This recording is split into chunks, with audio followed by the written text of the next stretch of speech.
Ah, listo.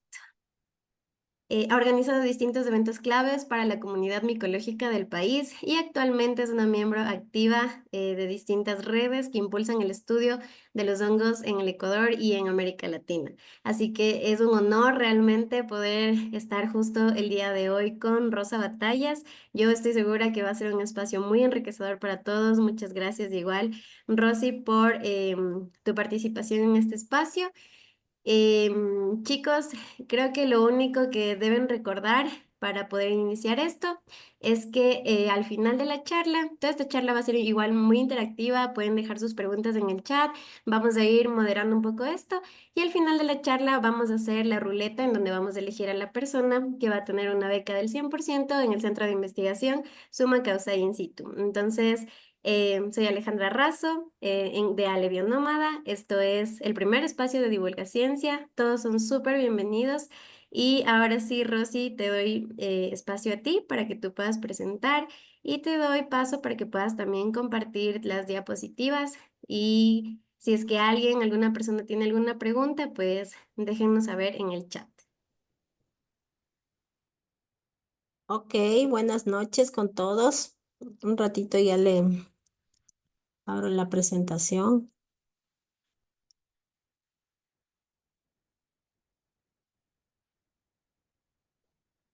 ¿Pueden ver todos la presentación?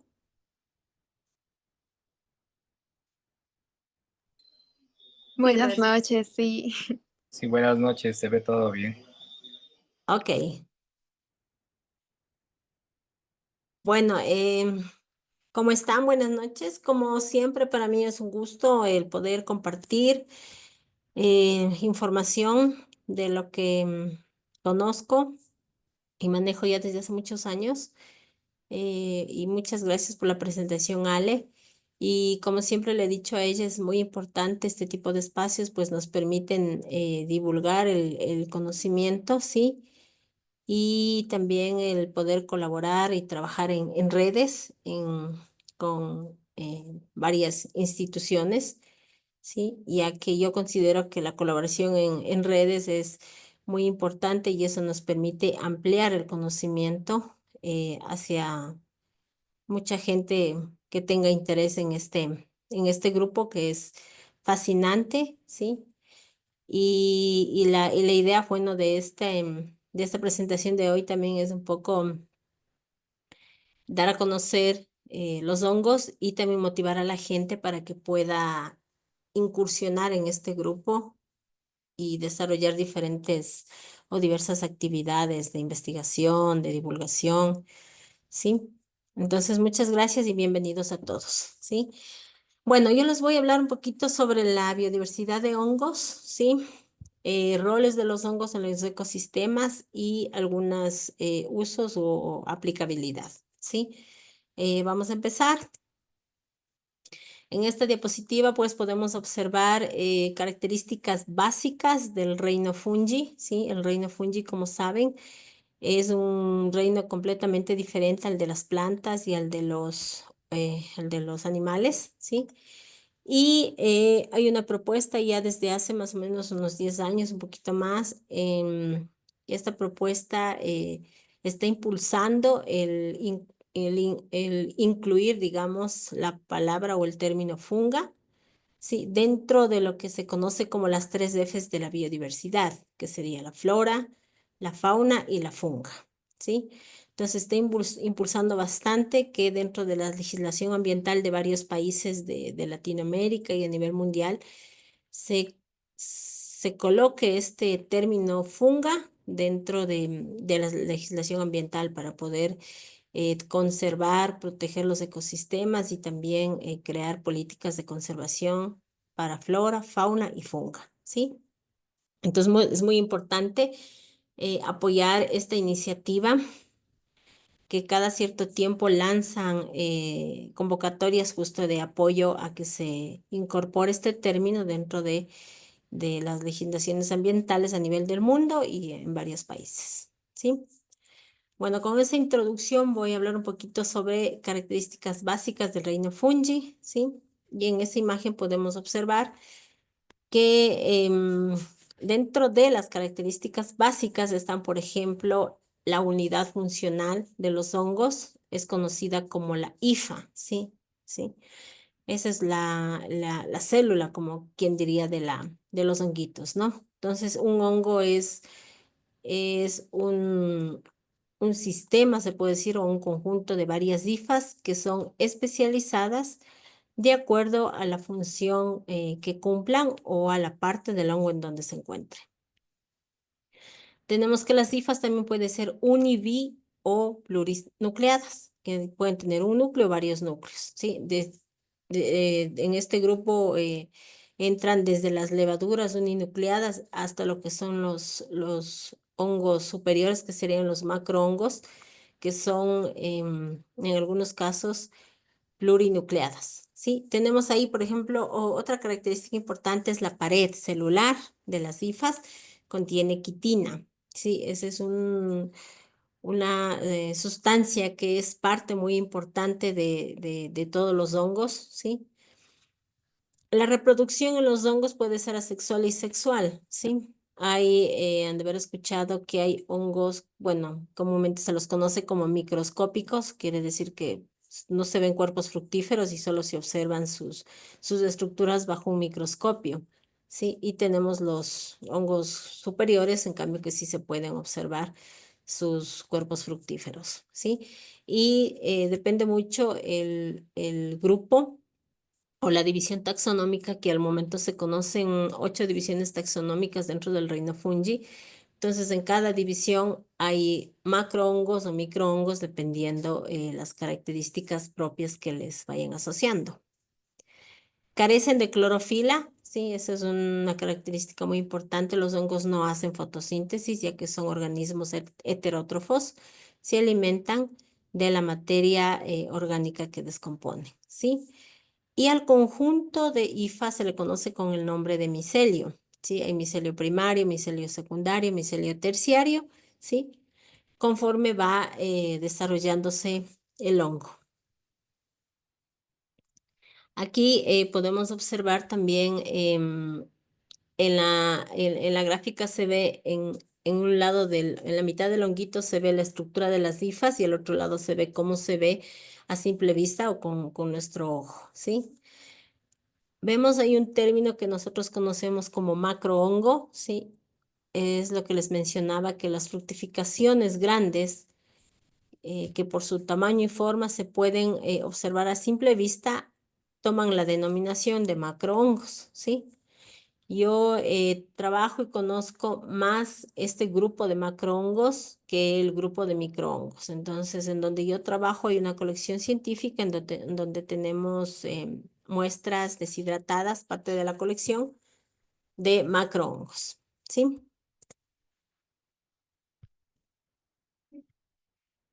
Ay, no puedo pasar al siguiente.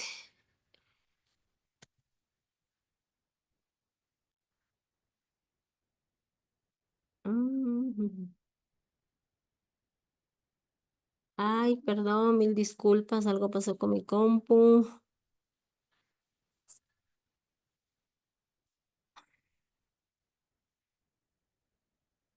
Ya. Miren, ahí un poquito quería hablar de los grupos, ¿no?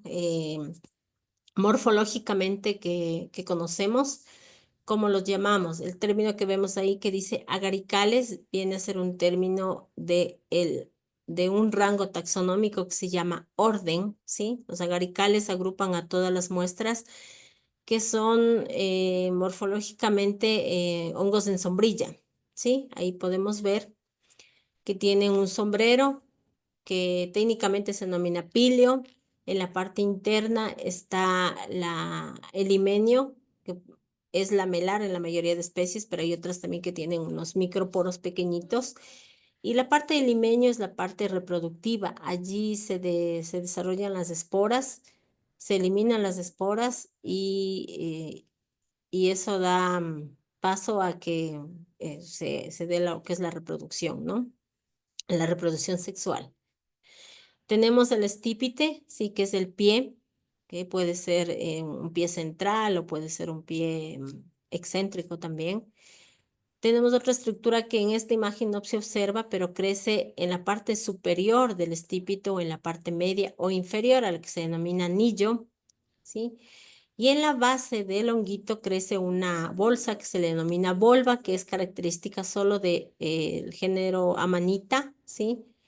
Y de otro género también que hay bueno, acá en Ecuador no está reportado todavía, pero está en Colombia y en varias partes de México, ¿sí? Entonces, esa de ahí es la estructura básica de un agarical. Sí, ahí podemos observar fotografías de algunos satirelas, de algunos hidrocibes, que son los honguitos que tienen coloraciones fuertes.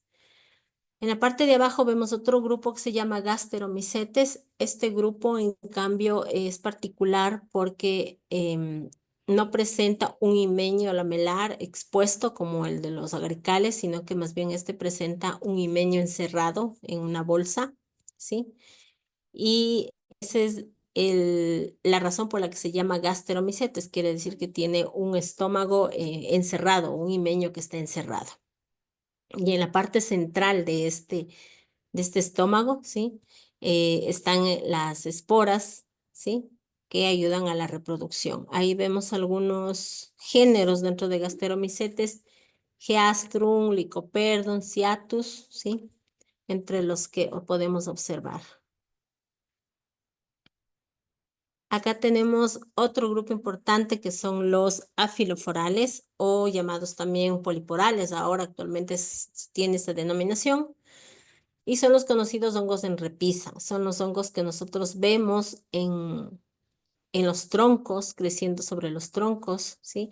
Se alimentan de la lignina y celulosa de los árboles. Son bastante, en su consistencia son bastante duros, ¿sí? Pueden parecer que tienen una consistencia de madera, ¿sí? En el caso de los ganodermas. Hay otros que tienen diferentes consistencias, ¿no? Pero básicamente son los hongos en repisa, los que crecen en los troncos de los árboles, ¿sí? Entonces ahí podemos ver una imagen, ¿sí?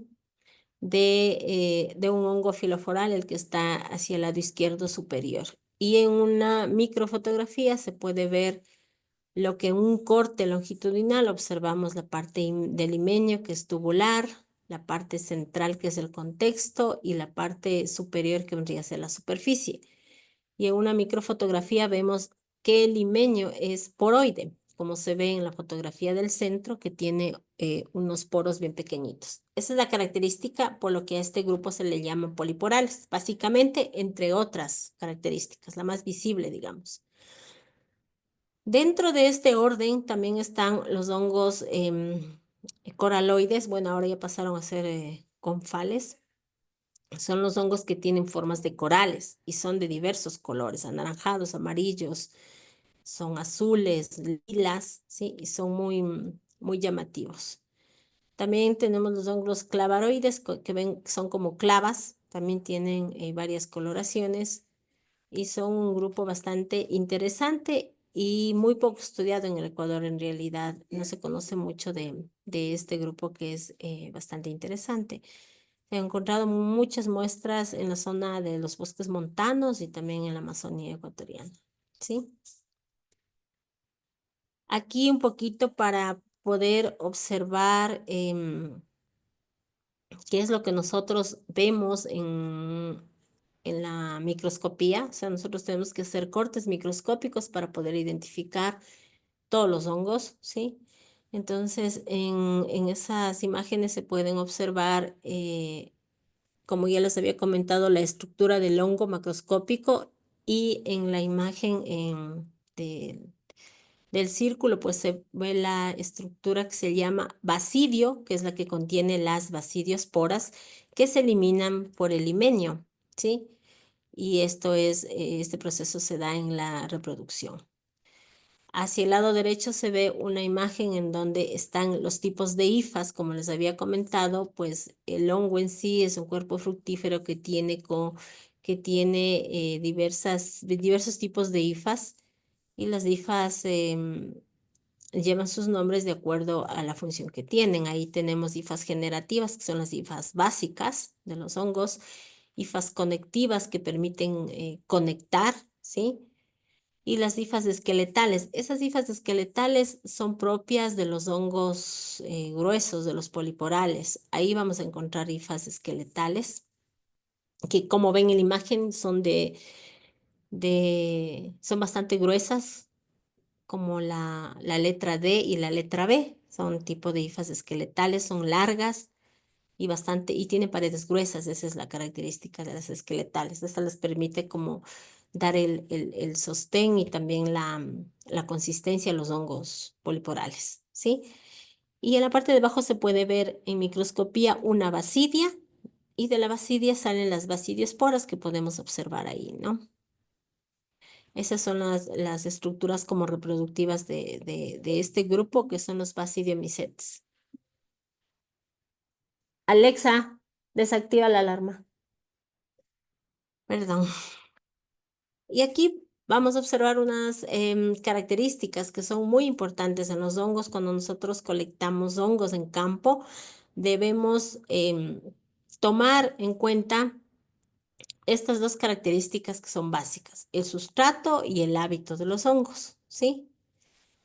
También hay que considerar en campo la toma de la fotografía, que es básica, y tenemos unas fichas descriptivas de acuerdo a los grupos taxonómicos, ¿no?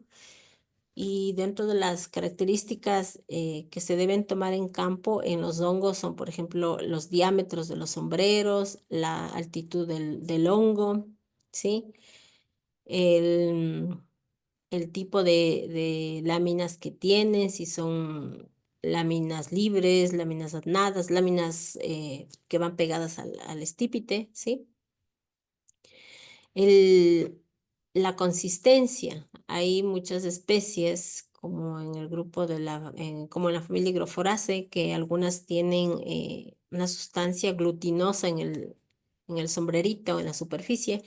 Entonces, todas esas características hay que tomar en cuenta. El olor, el sabor y el cambio de coloración también, que es una característica organoléptica muy evidente en algunos géneros y especies.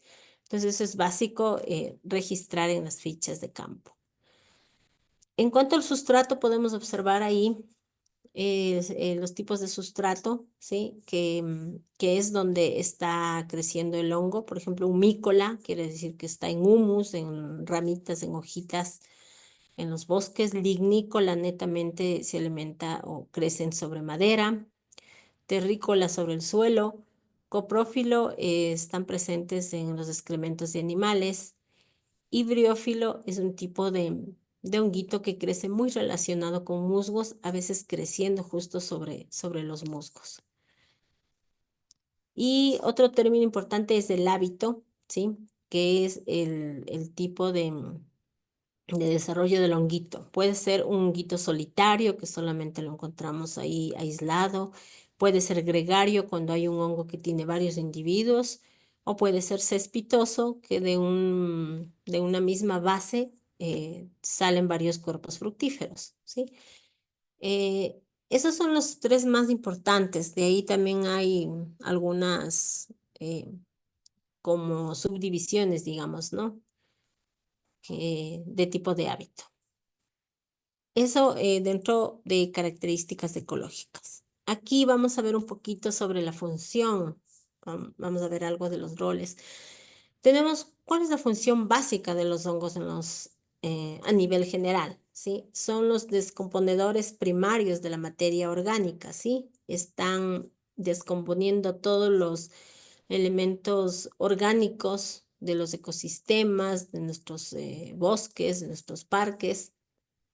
Y al descomponer la materia orgánica, los hongos también ayudan a que los nutrientes regresen al suelo, ¿sí? Y estos a la vez sean utilizados por las plantas, ¿sí? Es otra de las funciones importantes también. Podemos ver ahí que existen honguitos que tienen como un tipo de relaciones sociales, ¿sí? Con algunos insectos, ¿sí? A ese tipo de relación social entre el hongo y el insecto se le denomina micofagia, ¿no? Porque la micofagia lo que permite es que hay, más bien dicho, la importancia de la micofagia es que hay insectos, hay en estados larvarios o en estados adultos que viven en ciertas etapas de sus vidas, como dentro de los hongos, ¿sí? Puede ser en el himenio, puede ser en el sombrerito como tal, o puede ser en el estípite, ¿sí? Entonces, en varias etapas de sus vidas, algunos insectos se aprovechan de los honguitos y el hongo es prácticamente su casa, ¿sí? Entonces, ha habido muy pocos estudios en Ecuador en realidad sobre esta forma de socializar de los hongos y los insectos.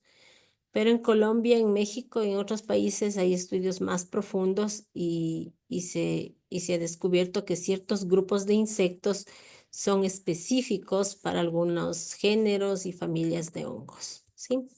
Ese es un tema bastante interesante. Ahí estaríamos hablando ya de relaciones ecológicas, básicamente.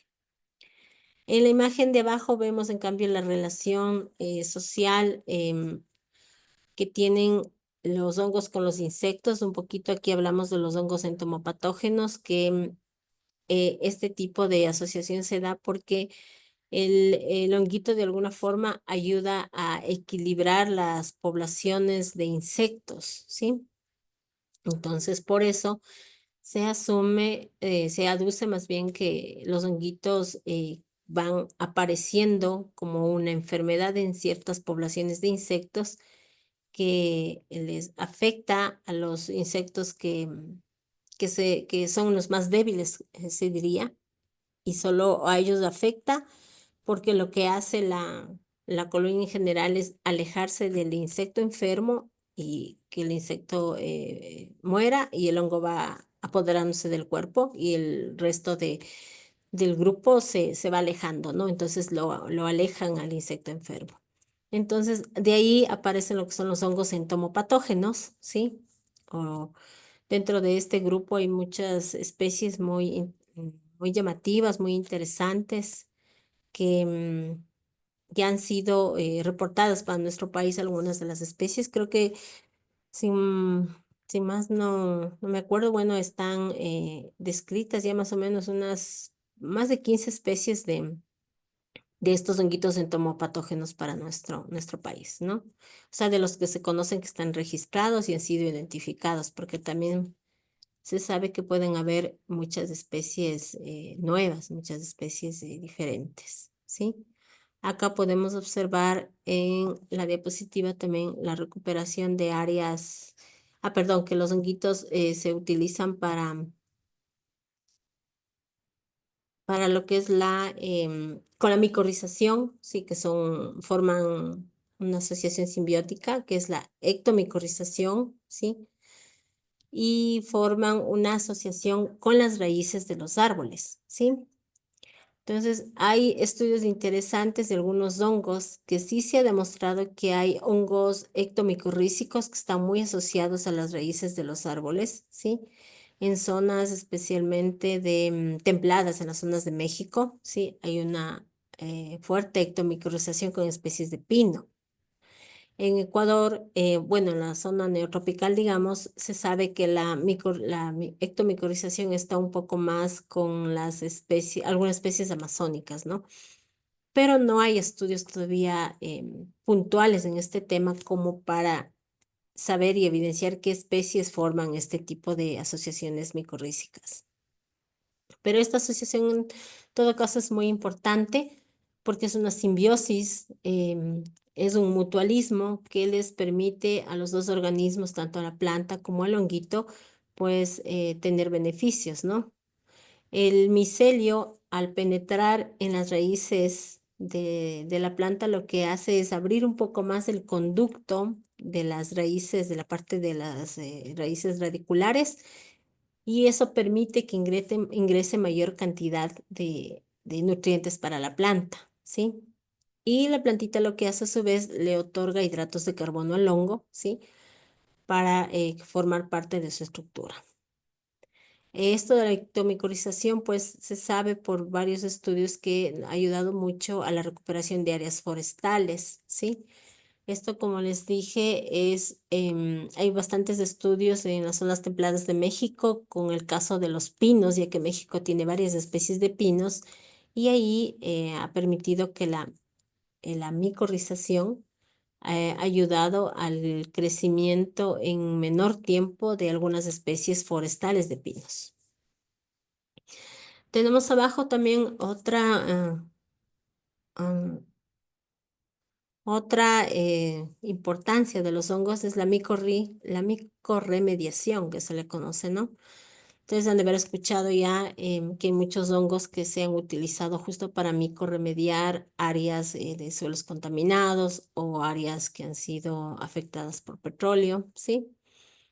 Pero han sido como fases experimentales que se han hecho, ¿sí? En áreas muy pequeñas, digamos. Todavía esto no se ha logrado probar a escala mayor, ¿sí? Pero sí se ha obtenido resultados y se sabe que los hongos ayudan a recuperar estas áreas que han sido contaminadas, ¿sí?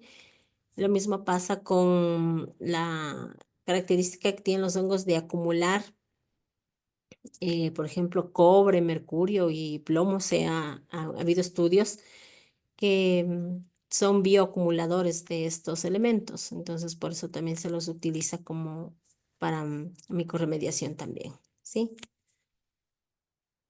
Entonces, vamos a pasar a la siguiente, que es, ahí está uno de los roles importantes del micelio, de los cordones miceliares de los hongos, es el mantenimiento de la estructura del suelo, ¿sí?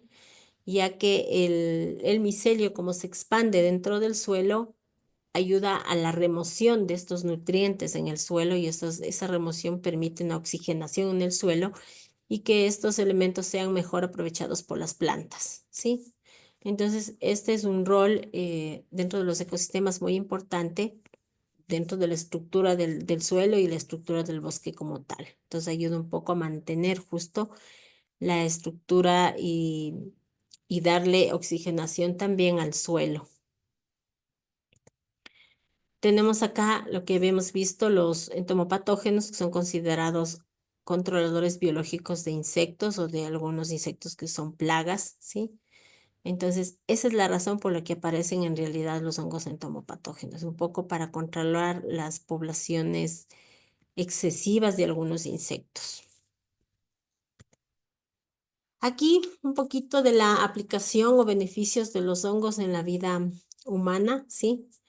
Este es un estudio una investigación más bien compilada que se ha hecho en un reporte que sacó el Kew de Inglaterra en el 2018, me parece que fue, en donde ellos compilan información de varias fuentes y determinan que todos estos son beneficios que los hongos otorgan a las personas, a la vida humana, ¿no? Entonces ahí tenemos en la agricultura. Muchos debemos saber ya que los hongos son bastante utilizados en la agricultura, ¿sí?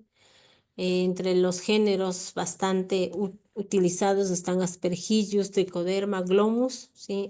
Deben saber que dentro de, de todas estas sustancias que se preparan o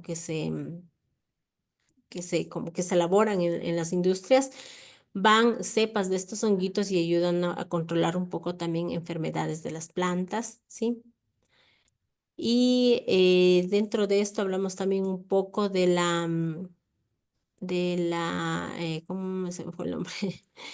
De la simbiosis también que hacen los microhongos, como el género Glomus, con raíces de las plantas, ¿sí? Aquí hay un grupo que se llama Glomeromycota, sí, que es una división bastante grande dentro del reino fungi, que actúa de forma eficiente y apoya a la agricultura, ¿sí? Tenemos también en la industria de las bebidas, ¿sí? Esto es bastante conocido, que se utilizan mucho las levaduras y hay muchas especies de levaduras que son útiles y estas nos ayudan en la industria de bebidas, en la parte de la fermentación de las bebidas. En el Ecuador se conoce, o más bien dicho, no sé si ustedes saben que hay una como biblioteca, se puede decir, como una micoteca, tal vez, no sé, de levaduras, en donde tienen cepas de levaduras aisladas también de vasijas de barro, por ejemplo, de la zona de Rumipamba, de aquí de Quito. Se han aislado y se han logrado obtener cultivos puros y se está estudiando en la parte biotecnológica también de las levaduras, ¿sí? Hay un laboratorio de levaduras en la Universidad Católica que es un repositorio, digamos, de cepas de levaduras, que es muy, muy interesante.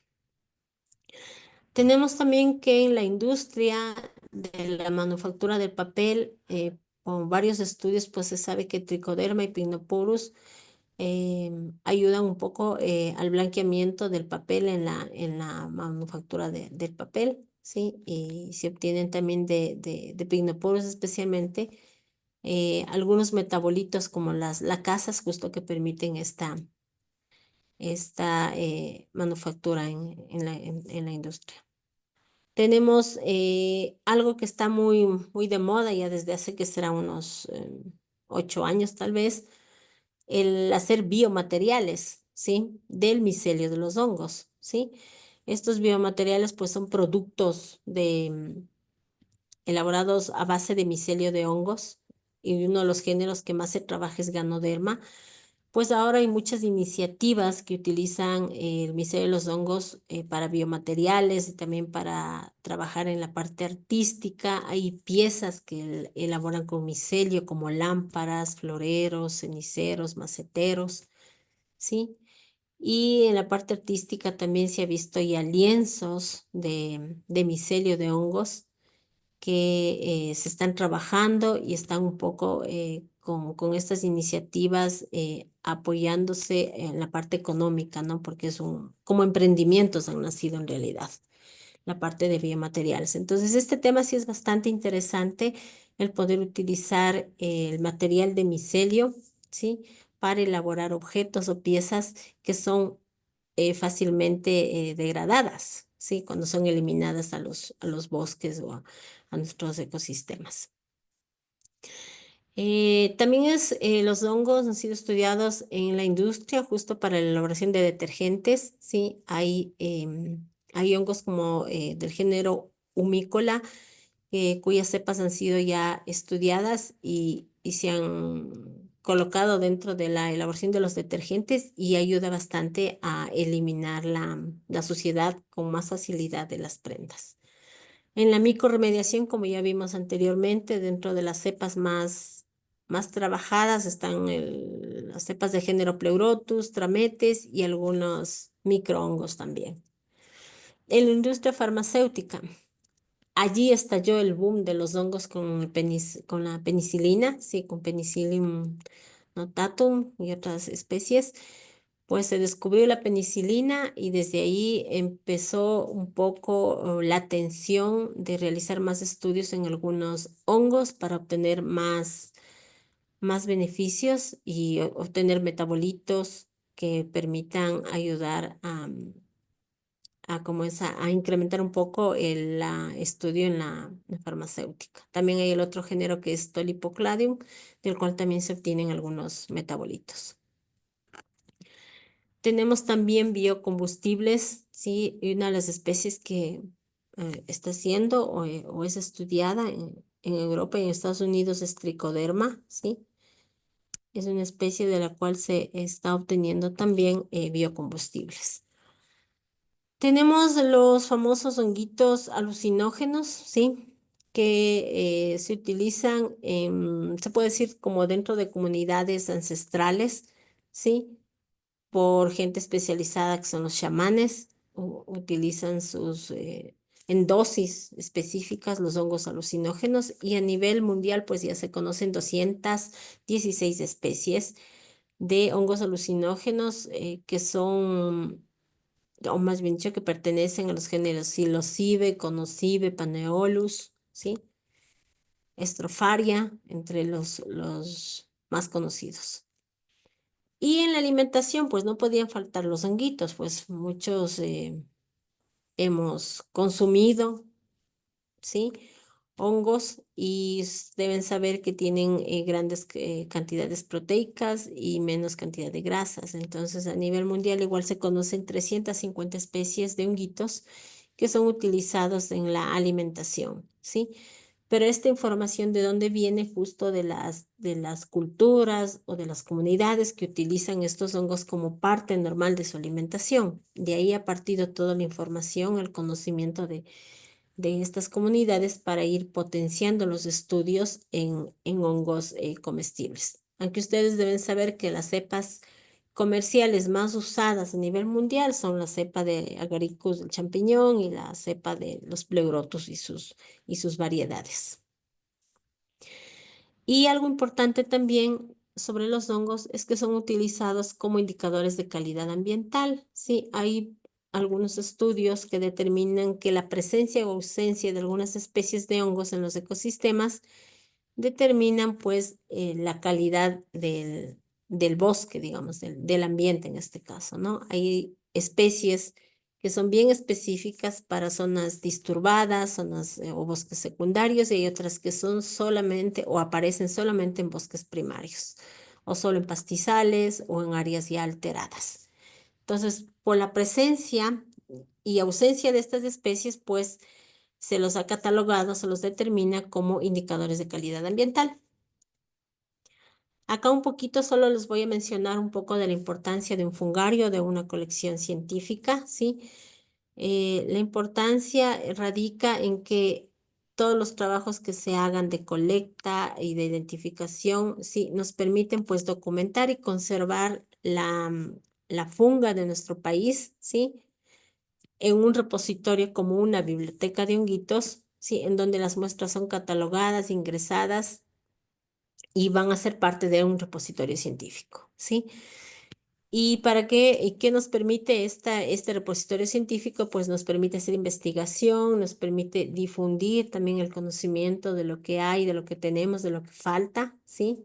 Y nos permite saber también los sitios donde hay muchos vacíos de información, ¿sí? Y donde tenemos que potenciar estudios para obtener información eh, sobre la biodiversidad de hongos en nuestro país.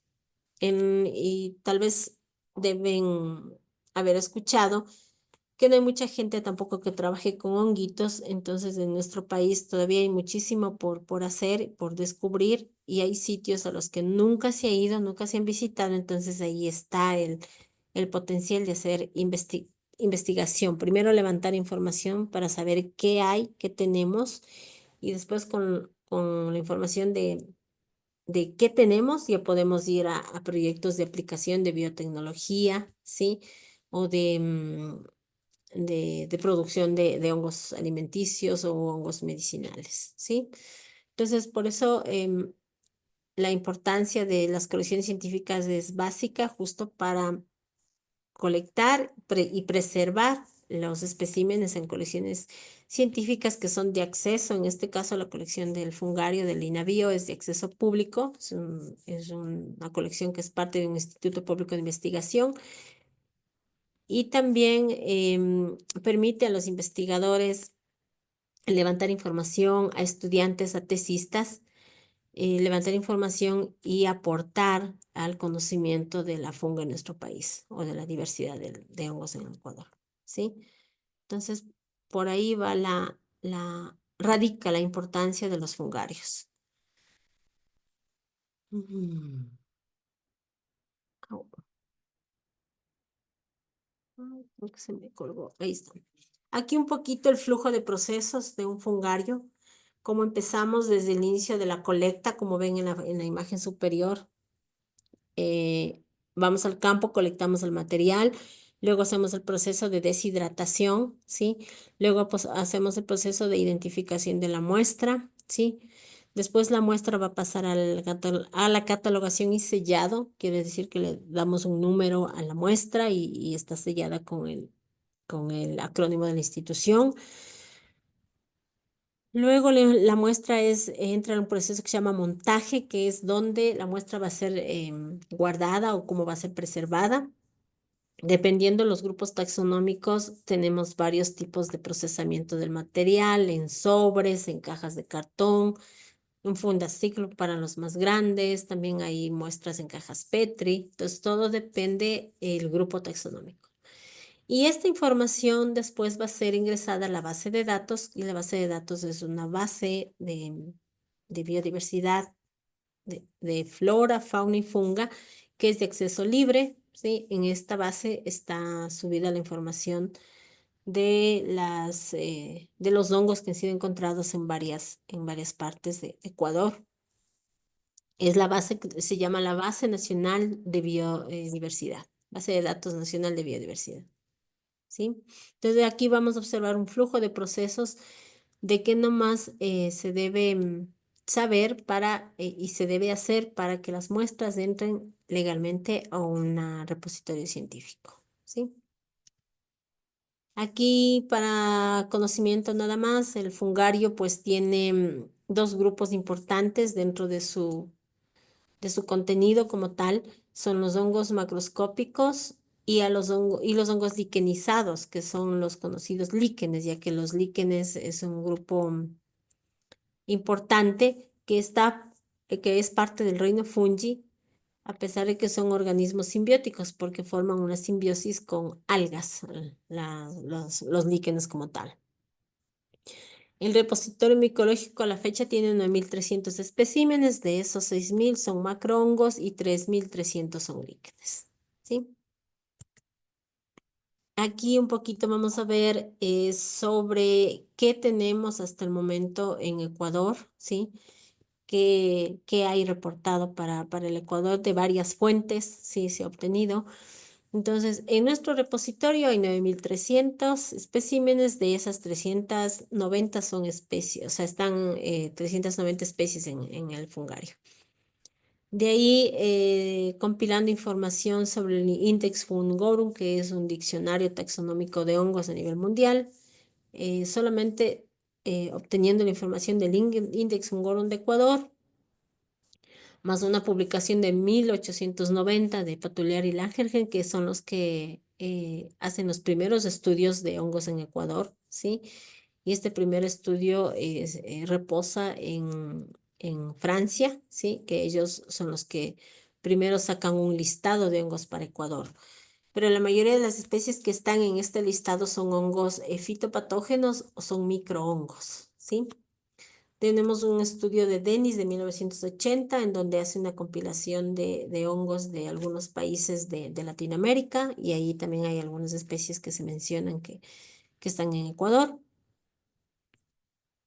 Algunas bases privadas, la BNDB, Mycoportal, iNaturalis, y bueno, había, porque ahora ya no está habilitada, había una plataforma que se llama MycoK, que la crearon en el 2008 unos daneses, y ahí tenían subidas información y fotos de hongos de Ecuador, y en una publicación ellos reportaron más de 3.000 taxas para Ecuador.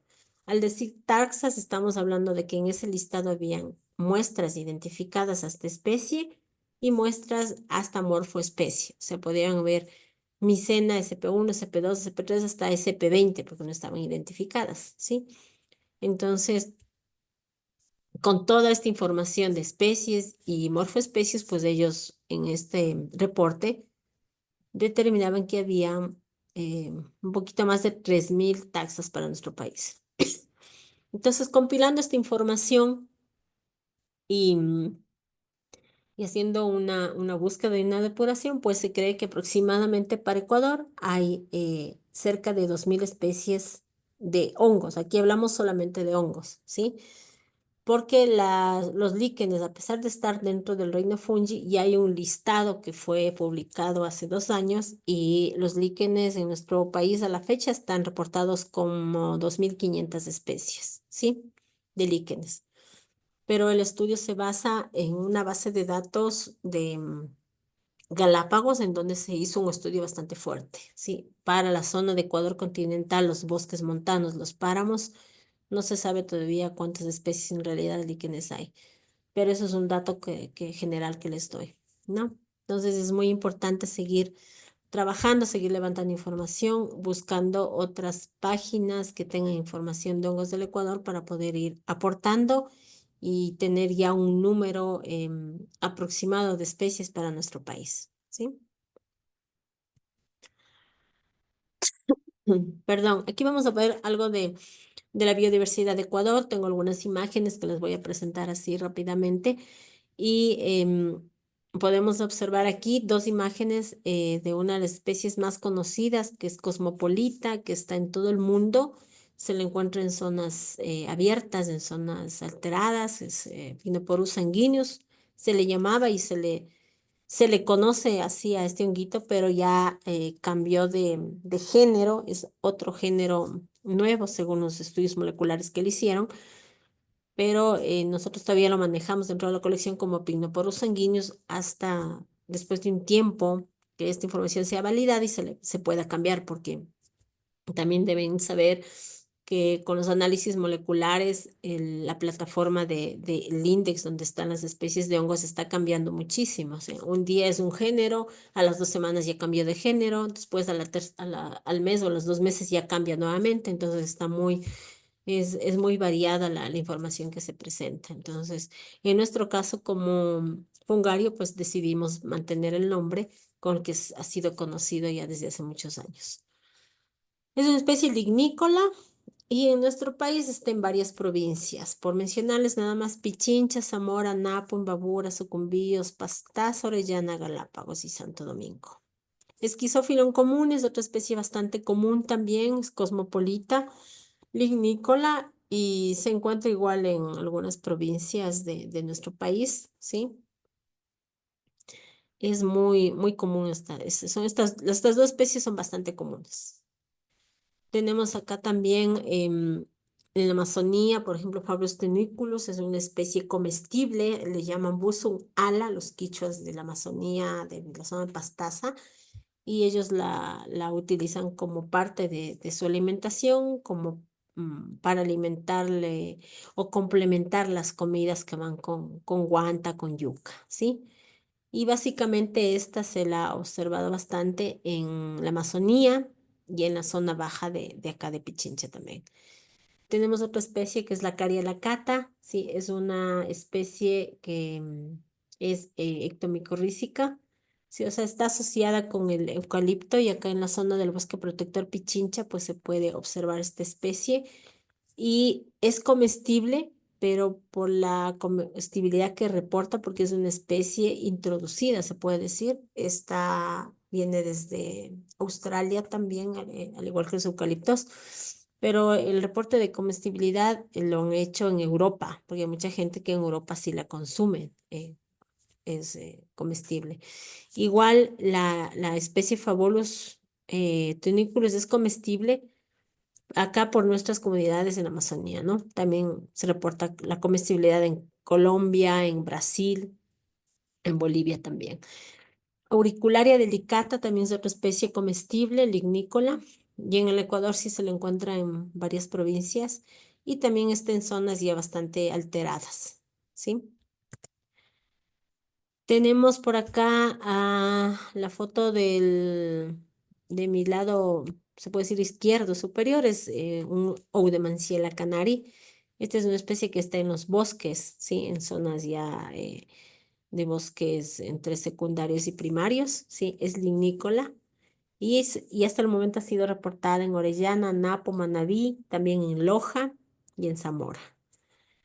Lycoperdon perlatum es otra especie ectomicorrícica porque crece en los eucaliptales y en Europa es una especie que se la reporta como comestible en estado inmaduro, así blanquita como le ven ahí es el estado inmaduro del honguito este, no es carnoso, es bien carnoso.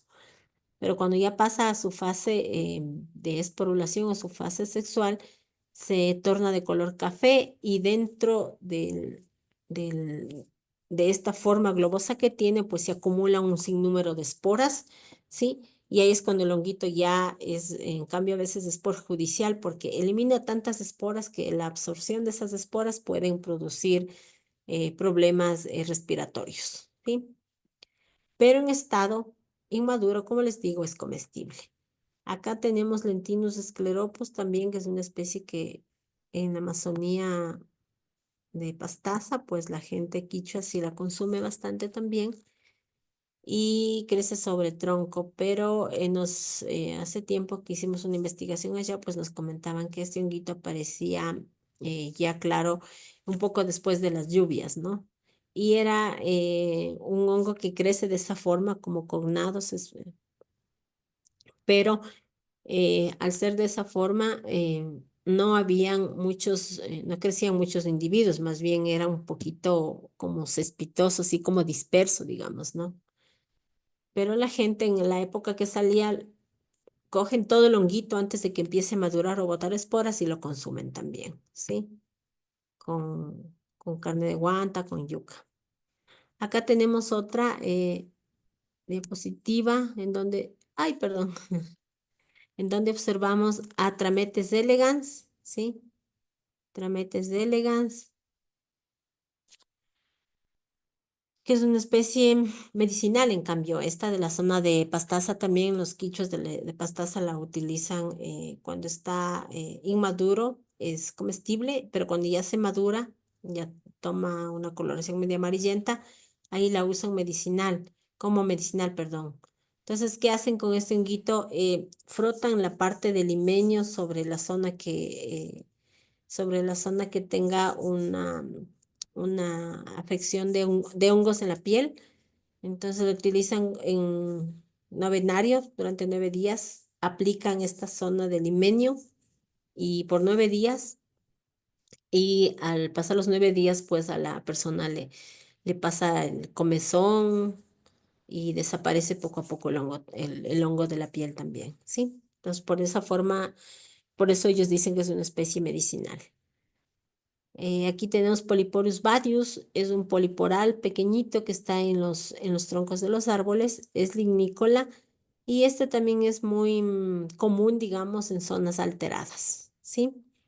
Y en la otra foto se ve un hongo medio amarillento que es Lentinellus angustifolius, es la única que al momento lo hemos encontrado es en el Carchi y es en un bosque montano. Esta solo se la encontró en una zona que es como no tan alterada, digamos, entre bosque secundario y primario. ¿Sí? Entonces, a estos, por ejemplo, por esa característica de que solo están en cierto ecosistema, ya se les da la denominación de que son indicadores de calidad ambiental. Acá tenemos otro que me gustan mucho estos honguitos en forma de nidos de pájaro. Son del género Ciatus. La que vemos ahí es Ciatus striatus, ¿sí? Es una especie briófila y fue reportada en los bosques de Polilepis, ¿sí? En un bosque de Polilepis en la zona del Carchi. Y es particular porque en esas estructuras globosas que ven dentro de la copita se guardan las esporas. Entonces la dispersión de estos honguitos es por la lluvia, por las gotas de lluvia que caen dentro de la copa y hacen que el hongo, el peridio, o el peridiolo, que es la estructura blanca que ven ahí, sale volando y así se dispersan las esporas. Tenemos Asterium hirsutum, que es una especie del carchi, este es lignícola y crece también sobre los árboles de Polilepis. Tenemos Clitosibula andina, que es también del bosque de Polilepis y crece junto a musguitos. Acá otras especies particulares que están en bosques montanos y en el Polilepis. Vamos a hablar un poco de Dictyopanelius pusillus, ¿sí? O ahora se llama Panelius pusillus. Es una especie que presenta una característica que se llama la bioluminiscencia, que es como la fluorescencia de los honguitos con luz ultravioleta, con luz UV, ¿sí? Pero esta especie solo presenta esta bioluminiscencia en la parte del estípite y en la parte del filito del sombrero, ¿sí? No es un hongo completamente bioluminiscente, pero es muy, muy llamativo y muy interesante que esta característica se lo puede ver solo en la noche, ¿sí? Acá están otras especies de ascomicetes. Aquí ya vamos a ver otro grupo diferente, que son también macrohongos, pero son ascomicetes porque estos en cambio eliminan ascoesporas. Sí, es otro, otro filum u otra división del reino fungi. Vemos Scutellaria scutellata en bosque de Polylepis. Vemos a los famosos entomopatógenos, Cordyceps australis de la zona de la Amazonía, básicamente, Nápoles, llanas sucumbíos. A Cocaína especiosa, que es un hongo muy llamativo por la forma particular de copa que tiene. Está en varias provincias de la Amazonía. Y es interesante también este honguito porque dentro de la copita se ha detectado la presencia de una rana bien diminuta, bien chiquita que crece en la Amazonía y viene a ser como su hábitat en cierta etapa de desarrollo de esta especie de rana, ¿sí? Esta es la especie Cocaina especiosa. Hay otra que es un poquito diferente, que tiene pelitos y por eso se le llama Cocaina tricoloma. Esta de la derecha es un honguito negro, se le conoce como a todos estos honguitos negros que están en el bosque creciendo sobre troncos, les llaman los dedos de muerto porque son negros completamente y crecen como clavas sobre los troncos, ¿sí? Este Silaria telfaire es una especie grande, puede llegar a medir hasta unos 5 o 6 centímetros de largo y se los conoce todos estos como los dedos de muerto. Aquí les voy a presentar un poquito de algunos trabajos en varios ecosistemas del Ecuador. Ahí tenemos el páramo de Frailejones del Carchi, en donde se hizo un estudio hace ya algunos años atrás. Pero este páramo como tal no es muy diverso. En realidad se encontraron cinco especies diferentes, podemos decir. Y entre las representativas está Scutellinia scutellata como identificada, unas dos más escutelíneas que están como SP, porque hay que hacer la parte molecular para identificar, y tenemos esta especie de galerina también. Y en humedal también se hizo un levantamiento de información. También la presencia de los hongos es es casi, casi nada, o sea, no hay muchos honguitos. Y una de las especies interesantes que apareció es esta Mixomphalina que se ve acá en la parte inferior. Es un honguito cuyo sombrerito era bastante carnoso, bastante eh, como carnoso, algodonoso, bien suavito, muy interesante, que también está todavía en estudio y solo está determinada como género. Entonces, estos dos ecosistemas en realidad no tienen mucha diversidad, son muy poquitos hongos que se han adaptado a crecer en este tipo de ecosistemas y están ahí desarrollándose. Aquí están algunas especies de bosque alto andino. Perdón un ratito. ¿Qué pasó, mijo? Sí, sí, estoy en una reunión. ¿Qué pasó? No puedo decirte que sí es que vamos a quedar hasta las 9:30. Ya, sí, 9:30, mi amor, pero 9:30 y ahí me viene. Ya. Ya, chao, ya, chao, chao. Perdón, mil disculpas. Bueno, sigamos. Entonces, estas fotos que vemos aquí son de un bosque ay, perdón, altimontano norandino de Polilepis en la zona del Carchi. Así es el tipo de bosque que se ha determinado dentro de la clasificación que han hecho de ecosistemas, ¿no? Entonces, aquí dentro de un honguito interesante es Coprinus radiatus, que está creciendo en estos bosquitos, en este bosque, perdón, Coprinus micaceus también. Y esta especie que es Clitosíbula andina, que también solo se ha encontrado en este tipo de bosque, ¿sí? Es muy propia, digamos, de esta vegetación. Panelios pocillos, ya les había comentado que es un bioluminiscente que también está presente en este bosque y también en bosque montano. Acá tenemos en bosque montano más alto, ¿sí?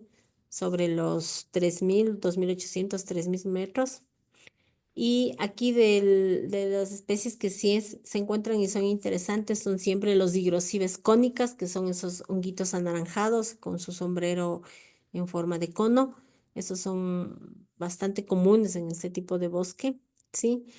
También tenemos Sticerum, también hay Inocibes, y estos bosques regularmente montanos son diversos en hongos agaricales. Hay muchos hongos agaricales que se encuentran en estos bosques y muchos de ellos, por la falta de los análisis moleculares, muchas veces se quedan a nivel de género porque son tan, morfológicamente son tan parecidos que el rato que uno los colecta, llegamos a identificar género y de ahí les tenemos que poner INOCIB SCP1, ICP2, SCP3 porque por las características morfológicas se agrupan dentro del mismo género, pero a pesar de que se puede observar las esporas en algunos, en otros, por el mismo estado de desarrollo, no se ven esporas, no se pueden llegar a identificar. Entonces, sí es básico tomar y hacer análisis moleculares para poder ir identificando las especies cuando sean conocidas, pues y cuando no lo sean, posiblemente son hasta nuevas especies, nuevos registros, ¿sí? Y ahí vemos un collage de honguitos de los bosques montanos altos. Este es, en cambio, de las tierras bajas de la Amazonía. Es un estudio que se hizo en el 2022. Hicimos muchas salidas de campo a la Amazonía, pero a la zona ya baja del Pastaza. Y habían muchas cosas interesantes en estos bosques que ya poco a poco se están descubriendo. Prácticamente tenemos, se puede decir, casi la misma composición en algunas partes de la Amazonía con la Amazonía colombiana. ¿Sí? Muchas especies que se han registrado para Colombia también están en estos bosques de la Amazonía ecuatoriana. ¿Sí? Entre esos, solo por mencionarles, está Ramaria grandis, está Clavaria schiferi, que se supone que es a la que más se parece, pero en realidad ya le hicimos la parte molecular y posiblemente no es Clavaria schiferi, tal vez es una nueva especie, ¿sí? Porque no tiene las mismas características de Clavaria schiferi, que es una especie que fue descrita la primera vez en Asia. Sí, entonces las características moleculares no nos dan que sea esa especie, ¿sí? Tenemos Geastrum, esta especie de Geastrum es particular, tiene un micelio, un manto miceliar blanco bastante fuerte y es una especie que está en estudio y muy interesante. Clavulina crateroides también, perdón, craterelloides también es una especie interesante que no la habíamos registrado antes en la Amazonía, entonces un registro, pero lo estamos haciendo la molecular y vamos a ver que si es la misma especie que morfológicamente la identificamos. Y Eudemanciela canari, que es una especie que sí se encuentra bastante en la zona de los bosques amazónicos. Acá más fotos también de otra parte de la Amazonía, ¿sí? Cogibiopsis, todavía no está identificada la especie, el Ashnoclarium también. Tenemos rigidoporos, hay algunas especies de rigidoporos, ¿sí? Pero a todas estas hay que hacerles la parte molecular. Trametes menziesi es una especie que sí es bastante común también en la Amazonía. Se la encuentra mucho en los bosques como tal, dentro del bosque conformado. Estas son especies de bosque montano bajo, digamos, más o menos entre los 1800 metros de altitud y está entre la zona de Imbabura y el Carchi, ¿sí? Tenemos Pseudohydnum, tenemos acá este entomopatógeno que es Opiocordyceps lyoidi y tenemos Psilocybe jungensis, es una especie de hongo alucinógeno, ¿sí? Del género Psilocybe, pero de se ha hecho ya el estudio de como tal los componentes psicoactivos que tiene y son bajos. Hasta el momento, la especie que más componentes psicoactivos tiene, perdón, es psilocybe, ahí se me fue la especie común, cubensis, psilocybe cubensis. Y por eso creo que es la más estudiada y mucha gente también se ha dedicado como a cultivar este psilocybe cubensis porque ya hay muchos estudios de la especie y es la que se sabe que mayor cantidad de psicoactivos tiene en su composición. Y acá vemos al final Nigelia martiale, que es un entomopatógeno también bastante común en la Amazonía ecuatoriana. Se lo encuentra mucho en los bosques. Tenemos acá el grupo que yo trabajo, que son los hongos gasteroides o los gasteromicetes, son los hongos globosos que encierran sus esporas.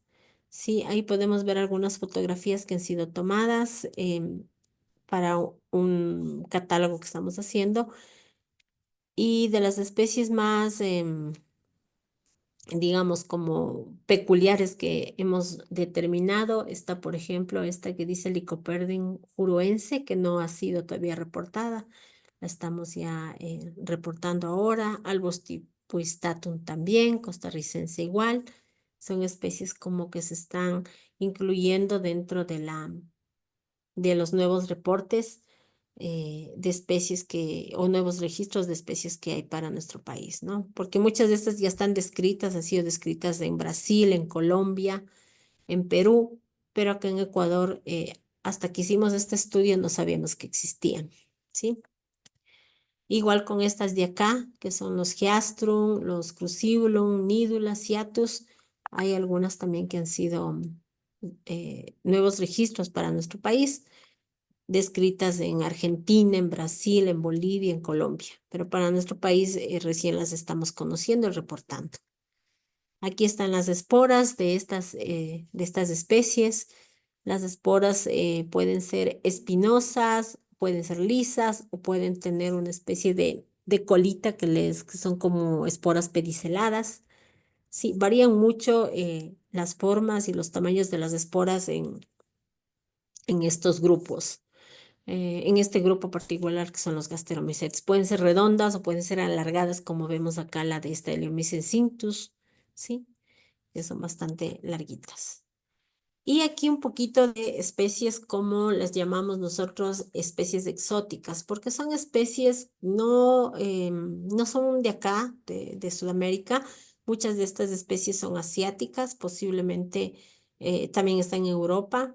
Sí, posiblemente la forma como llegaron a Ecuador es por tal vez desde que se introdujeron en algunos casos los eucaliptos al Ecuador o también vinieron como es como la conquista de los españoles, tal vez vinieron con toda la gente y todas las cosas que traían del continente europeo y se dispersaron en los bosques, ¿sí? Esas son las teorías, pero no está comprobado que, mm, desde cuánto tiempo están en nuestro país, ¿no? Eso no se sabe al momento.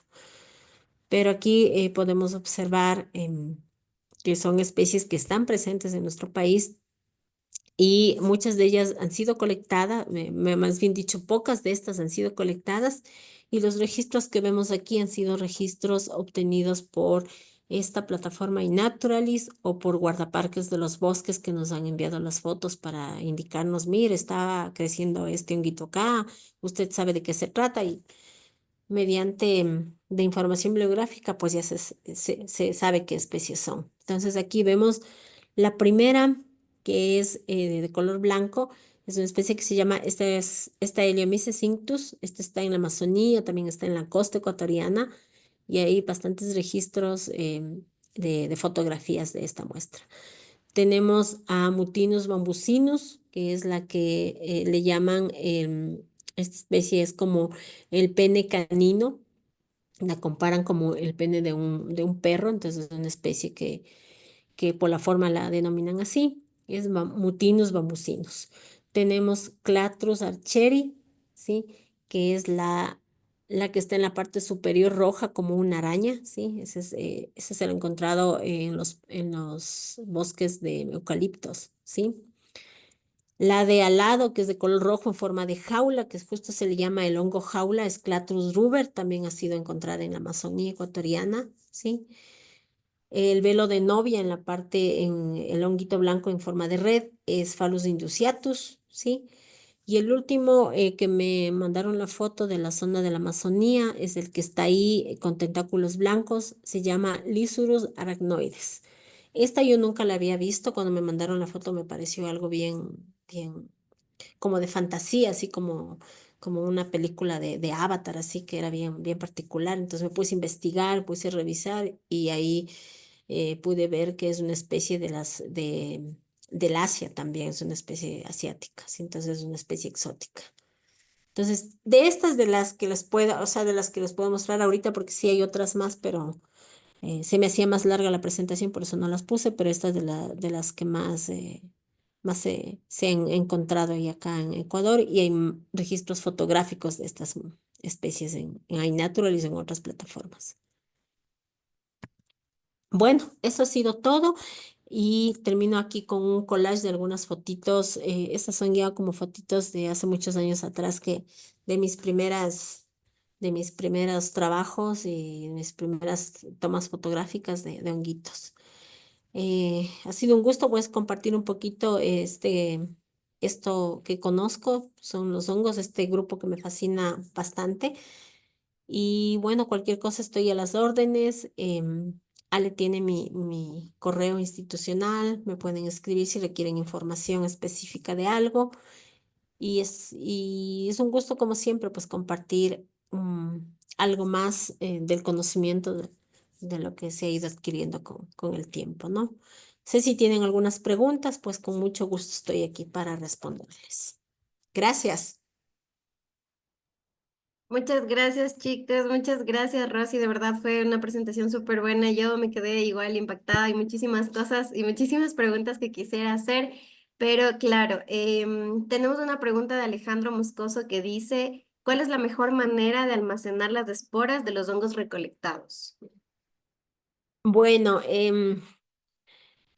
yo antes le voy a dar dos formas, porque yo antes las esporas o para obtener las esporadas, lo que hacía era hacer un papel dúo, se quiere decir la mitad blanco, la mitad negro, ¿sí? En cartulina blanca y negra, y esa la ponía en una mesa y sobre esa cartulina blanca y negra el sombrerito del hongo, o sea, un agarical.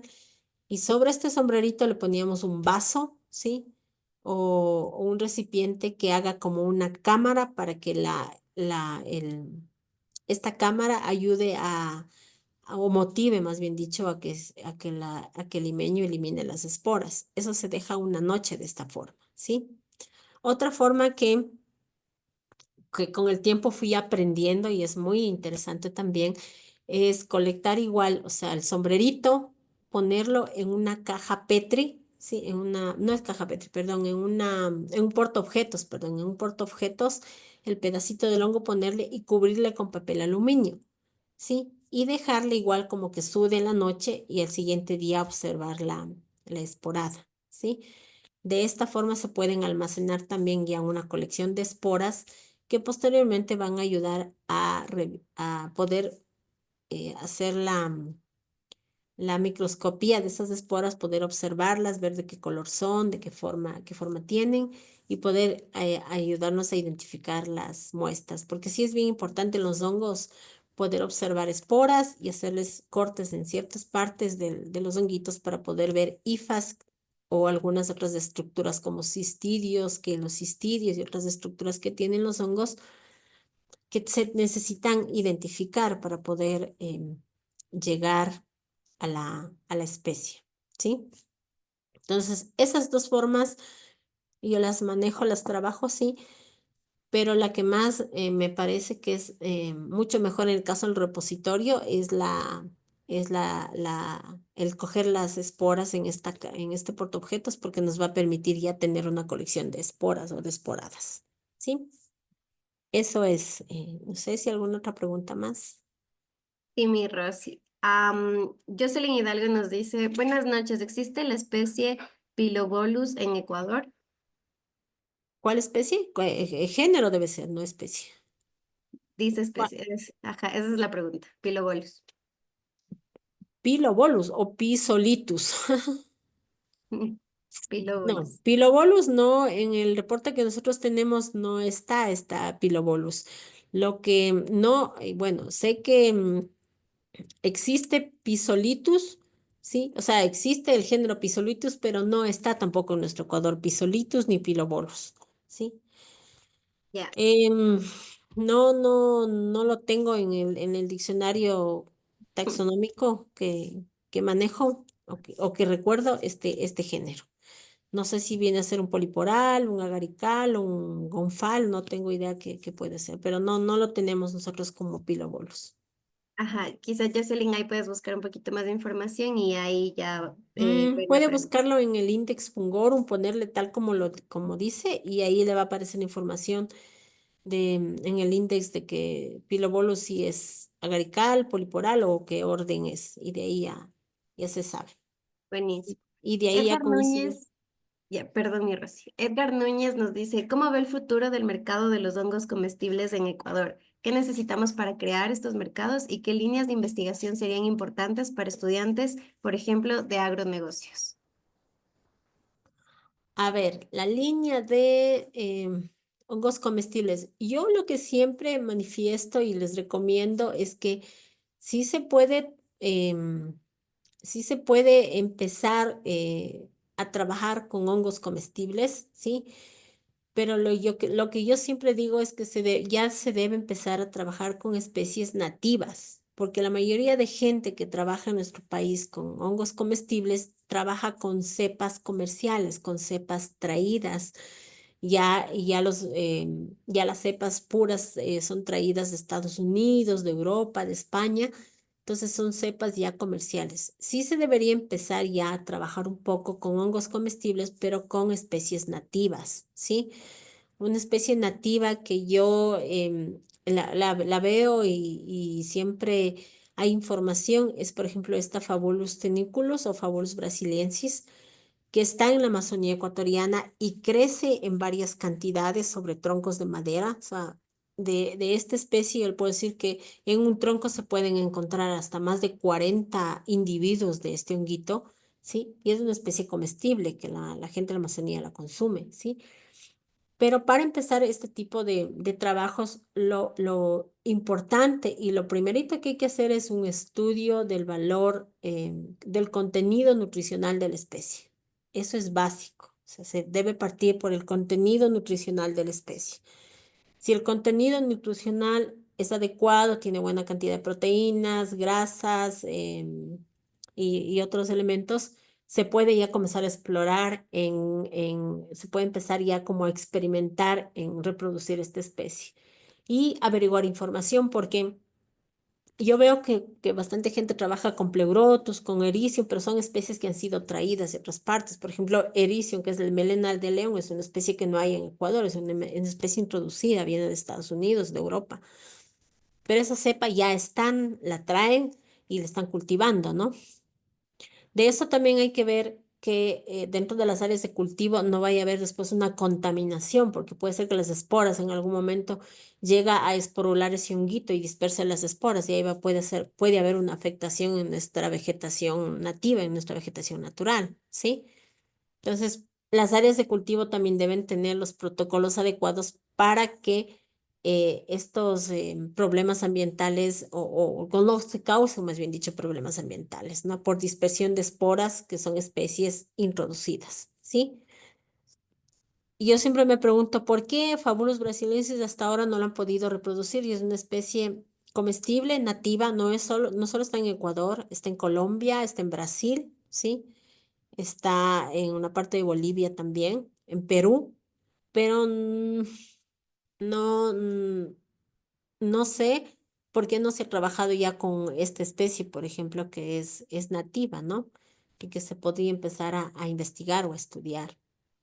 Estaphylus tenuculus, ¿sí? Hay otras especies, como les hablaba, de los Lycoperdon y las calvatias que vimos, que en estado inmaduro son comestibles en Europa, en Alemania, pero que en Ecuador están también presentes, pero no hay ese estudio de primero el análisis nutricional y después hacer un estudio de mercado a ver como que como que el sabor de la especie si va a ser aceptado por la gente también. Todo eso hay que hacer un estudio bastante amplio para hacer el estudio de mercado y la aceptación del consumidor por esas cepas nuevas, ¿sí? Entonces, Claro, buenísimo. Vamos a elegir unas dos preguntitas más por tema de tiempo, ¿ya? Nos dicen, ¿hay especies que comparten Galápagos y Ecuador continental? Y si es que hay, ¿cuáles son esas especies? Sí hay especies que comparten Galápagos, hay algunas especies. Solo por mencionarle, por ejemplo, Pinoporus sanguineus la comparten porque es una especie cosmopolita y está en zonas alteradas. Schizophyllum comune también la comparten también. Hay una que se llama, que es una especie particular porque crece cerca de la arena de las playas. Es Podaxis pistillatus. También la comparten en las playas de Manabí, en las playas de la costa están y también están en Galápagos, ¿sí? De esas especies, al momento me acuerdo, pero sí hay algunas que se comparten, sí, sí hay algunas especies que son cosmopolitas, entonces están distribuidas. Pineporos sanguíneos, si encuentra un espacio que sea soleado, hasta en zonas quemadas aparece Pineporos sanguíneos, ahí va a aparecer ese honguito. Entonces, está presente, ¿no? Ahora lo interesante sería saber que también deben haber, y no, y de hecho hay en el listado que tenemos, hay especies que solamente son para Galápagos, o sea, son consideradas como especies endémicas, se puede decir, ¿no? Son muy poquitas en realidad, son muy poquitas, pero sí hay también, que solo están ahí. Lo mismo pasa acá en el continente, en los bosques montanos, en donde hay mayor endemismo también hay especies que solo están acá en las zonas montanas, ¿no? Justamente por la diferencia de ecosistemas que tienen, ¿sí? Entonces, sí, Claro, ahí. buenísimo. Y la última pregunta finalmente es, ¿cuál es el procedimiento para realizar capacitaciones o prácticas con estudiantes o investigadores en el fungario del INAVIO? Bueno, para nosotros aceptar estudiantes, los aceptamos como la modalidad que se llama prácticas preprofesionales. O sea, son estudiantes que deben estar todavía dentro de la carrera universitaria, haciendo su carrera universitaria y piden a realizar la práctica preprofesional. La práctica preprofesional para la universidad o para el instituto, en el caso del herbario como tal, plantas u hongos, es el mínimo es de 200 horas, sí, de prácticas preprofesionales, ¿sí? Y hasta hace un tiempo, estas prácticas estaban ancladas a un convenio entre el INAVIO y la institución o universidad que quiera hacer la práctica. Ahora eso ya entró en discusión porque hay mucha gente que no, como muchos estudiantes de los cuales las universidades no, con las que no tenemos convenio, pero quieren hacer prácticas, ¿no? Entonces, en esa fase estamos ahora. Están viendo la posibilidad de incorporar a estudiantes sin que haya un convenio, sino más bien dicho, que se establezca una especie de acuerdo de colaboración, me parece que es entre, no sé si el estudiante y la institución o un representante, no sé muy bien cómo está eso, pero están abriendo la posibilidad de que sí se incorpore estudiantes que con los que con la institución a la que representan no tengamos convenio, ¿no? Sino para un poco ayudarles y facilitarles que vengan a hacer prácticas y que conozcan un poco más de los procesos de hongos y todo el proceso como tal en el fungario. Eso es lo que les podría decir. Ya, Si quieren más buenísimo. información, pues igual pueden escribirme al correo. Yo Claro. averiguo bien con la parte legal cómo están y de ahí les voy informando. Y las fechas también es importante porque a veces coinciden. Vienen y mandan prácticas de la central o de alguna universidad y justo coinciden que quieren venir todos en una fecha, en un mes, y no se les puede aceptar a todos también porque nos copamos el espacio y hay que tratar de de planificar actividades o hacernos un cronograma para aceptar a un grupo, luego otro y luego otro. Sí, eso también es importante poderlo definir mediante un correo o una conversación.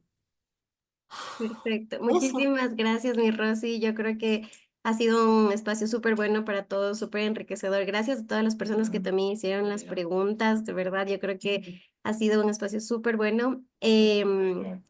Y sobre todo gracias a ti también por tener estas ganas de seguir dando más información y divulgar esta ciencia, sobre todo en este ámbito que a veces hay faltan personas para hacer, ¿no? Los hongos están como por ahí, faltan personas que los sigan buscando y yo creo que estos espacios son justamente para visibilizar eso. Muchas gracias, Ros. Con todos los chicos igual le voy a dejar el correo de Rosa en el chat para que puedan enviarle cualquier consulta. Y ahora puedes dejar de compartir, Rosy, para yo poder hacer ya la ruleta.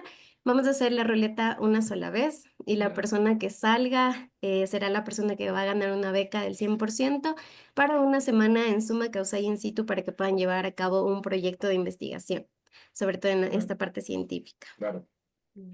Ah, En- sí, cierto, Ale, estaba por comentarte justo lo que habíamos hablado, de que estamos organizando un pequeño webinar, en realidad muy cortito, va a ser tal vez de 3 o 4 ponentes, porque como tal vez saben, ya desde hace 2 años se ha hecho o se ha celebrado un poco el Día del Micólogo, se ha conmemorado el Día del Micólogo, que es el 20 de abril. Y la primera vez lo hicimos de forma presencial con varias actividades y hubo mucha acogida de la gente, le interesó mucho, vino mucha gente al INAVIO y se hizo el primer día del micólogo. El año pasado, en cambio, hicimos una actividad muy pequeñita. Igual vino bastante gente que quería un poco saber qué se está haciendo con honguitos. Y este año también la Universidad Católica está haciendo justo un evento por el Día de Micólogo. Lamentablemente yo no me puedo incorporar a esas actividades porque tengo otras actividades institucionales y en este año no voy a poder colaborar con ellos. Pero y por eso también nace la idea de ver si se puede hacer un webinar virtual justo en conmemoración del Día del Micólogo con unas 3 o 4 conferencias de honguitos, ¿sí? Y con otras personas que les den a conocer también o aporten su conocimiento sobre micología, ¿sí? Entonces, que todas las personas estén pendientes. Con Ale vamos a estar coordinando para sacarlos posiblemente desde las redes también en colaboración con la Reserva Suma Causay y Navío y desde todas las redes que podamos, ¿sí? Entonces ya les debemos de estar avisando. Estaba planificado más o menos para hacerlo a finales de abril, el 26 de abril o 27, entonces ya les vamos a estar avisando y vamos a coordinar esa actividad que la quisiéramos hacer de forma virtual, porque presencialmente ya Ujú. por algunas cosas, como digo, a mí sí me imposibilitó hacer una actividad más grande, porque ya hay otras actividades también que hay que hacerlas, ¿ya?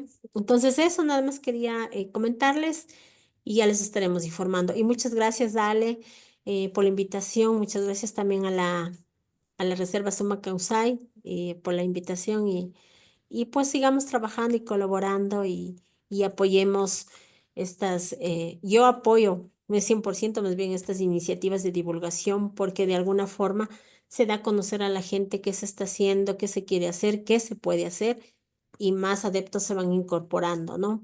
Para conocer un poco más de este grupo fascinante.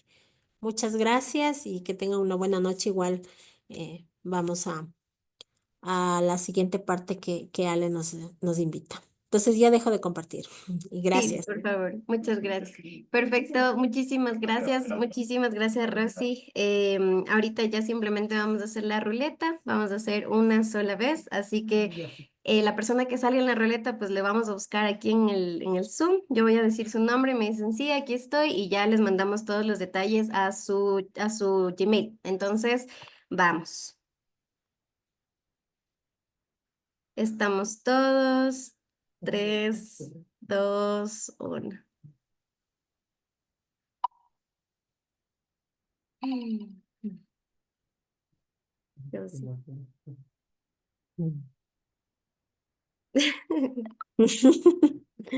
Casi. Está Sammy Méndez, ¿estás Tami aquí? Méndez.